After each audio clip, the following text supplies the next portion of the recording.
line, but there's your hi-hat. Alright, now we're gonna pull up the mixer here, and you'll notice as I play this sound, you're gonna see it pop up on the master channel. One of the things we can do later on is we're gonna link our samples to inserts. So I'm clicking on this sample, and I'm pressing Control L, and that's gonna make this sample play in this insert, which is going to the master. Now I really don't want to confuse you guys right now, but just for future reference, when making music, you definitely are gonna put every single sample through a mixer channel. So I'm just pressing Control L and making sure that this single green box is highlighted. Alrighty, so I'm just going to move this over without the arrow key, just for organization's sake. But I'm just starting to realize as I go further on in this tutorial that there's so much to go over and so much to learn that just comes second knowledge. Just bear with me. There's going to be a lot to learn, but I guess now that you have the basics of the interface laid out, like for instance, let's say you closed your browser by accident. So oops, that's gone. Where the hell is my browser? Go to View, and click Browser, and that's gonna bring it back.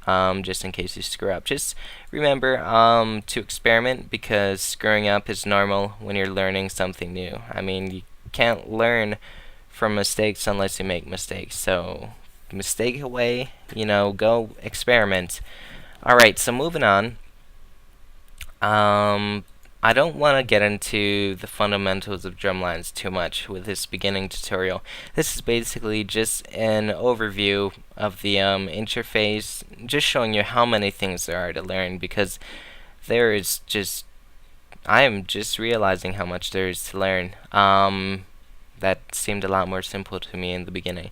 But basically, the primary genre I work with is either pop or hip-hop, or a mixing of the two.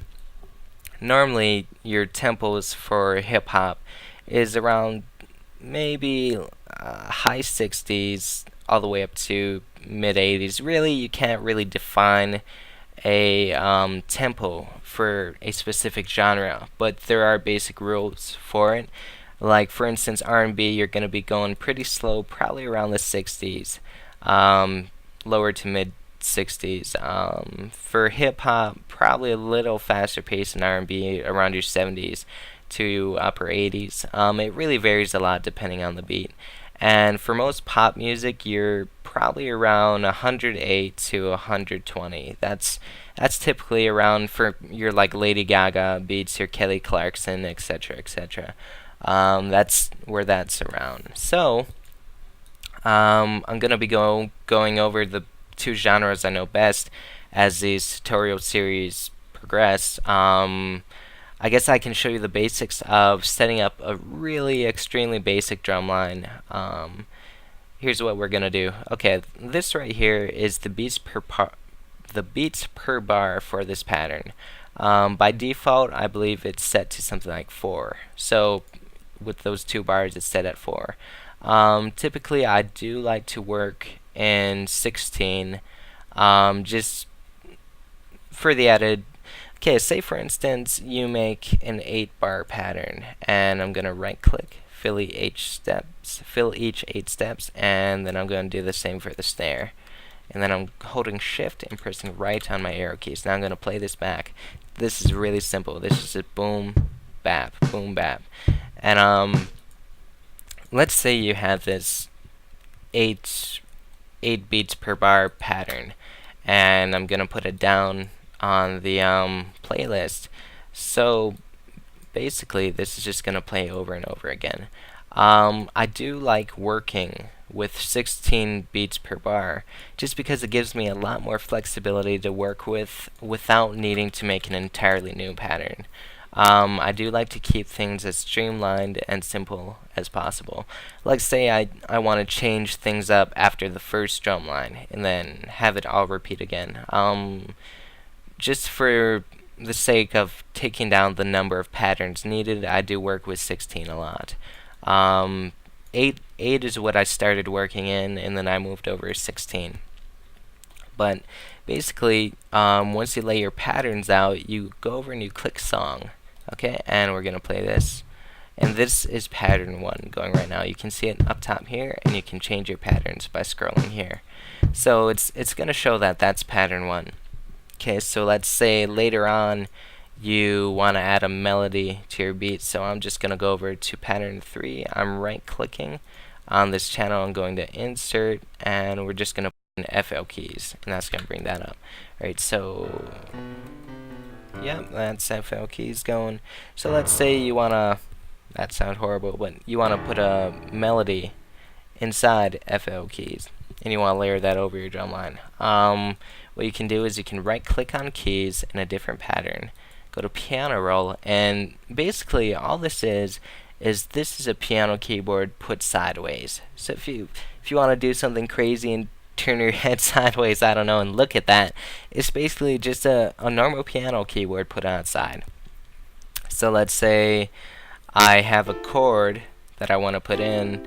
I used to know all my chords, but I'm gonna guess that's C major or something like that. I don't know. Don't listen to me on theory yet. I'm gonna have to refresh myself before we get into music theory. So let's say you just have this basic chord sequence that you want to put in. I'm just clicking these in, and right now it's set to snap and half step. That's normally what I leave it at. Basically what that does is the snap affects the increments it moves by. So let's say I move it to none.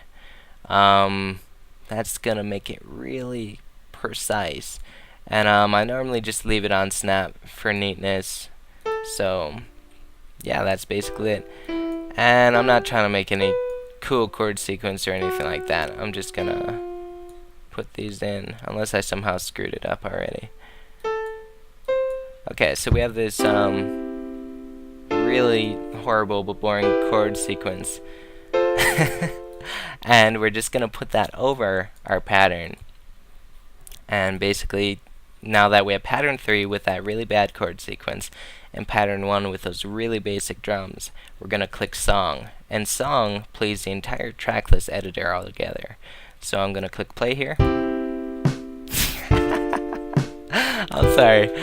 Oh man, some of my beginning beats sounded a lot worse than this actually, but you get the gist of it. That's how to lay out your basic patterns on the track sequencer. It's really simple. To learn anything in this program, you are gonna have to make mistakes. I'm gonna tell you that right now. If you are not comfortable with screwing things up, you need to find a different field to practice in, because screwing things up is just part of it. The nice thing is most computer programs have an undo button or crap that'll fix what you screwed up. I am in the middle of trying to put a lesson plan together for these tutorial series, but that was just the basics. That should get you off the ground and get you running. I'm probably going to redo this video. The only reason I'm putting this video up today, even though I'm going to be redoing it, is because I did promise all my viewers I would put up a video every Friday. And for those of you who do know every single thing I'm talking about already, thank you for your patience. We're just gonna have to work up to the point where you are. So just bear with me. We're gonna work from the bottom up. As I said, I'm probably gonna redo this video. But that is just the basics for you beginners. I've been saying a lot, but I hope you all had a great Thanksgiving and a great holiday. I did enjoy some turkey myself, so I'm feeling pretty good right now. I'm gonna get at you later, and future tutorials are gonna have picture-in-picture along with a possible lesson plan. I really have to decide how I'm gonna approach this tutorial series, so bear with me. Things are in the works. Thank you so much for watching, and take care. Peace. You're watching Seasho. Want drops like these in your music? Then stop by www.knoxhouse.com for the hottest custom drops on the web. Mention my man Seasho on any order over $20 and get a bonus drop free.